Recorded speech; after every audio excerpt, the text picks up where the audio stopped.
Naghingi sang pagpangamuyo si Anay Senador Bong Revilla pagi sa iyang Facebook live video kasunod sang arrest warrant nga gin-issue sang Sandigan Bayan batok sa iya kag sa iban pa nga mga opisyal. Gin-post ang video antes ginkumpirma nga gindala na ang Anay Senador sa Camp Crame kagabi. Emosyonal si Revilla sa iyang statement samtang nga ginapasalig sini sa publiko nga hindi siya magatras kag ato bangon sini ang kaso batok sa iya. Suno sa Anay Senador, nasubuan siya bango daw kaangay nga wala na sang due process. Apang suno pa sa iya, nakahibalo siya nga hindi siya pagpabayan sang Diyos bangod nga wala man siya sang sala.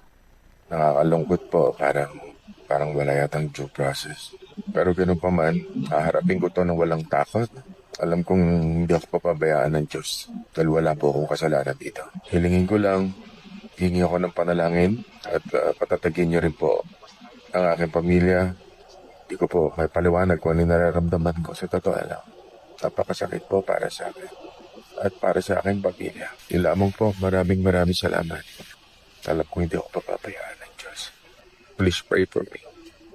Ang kabahin sang pahayag ni Senator o kundi former Senator Bong Revilla sa Facebook live video. Matandaan nga na-detain man anay ang among Anay Senador sa sulod sang 4 ka tuig halin sang 2014 tubtub 2018 bangod sa kaso nga plunder nga naangot naman sa pork barrel scam. Gin-acquit siya sa tong 2018 kag nalimpyuhan ang pangalan sa iban pa nga kaangot nga kaso kriminal. Nagbalik siya sa Senado sa 2019 apang nalutos ang nagpadalagan liwat sang 2025.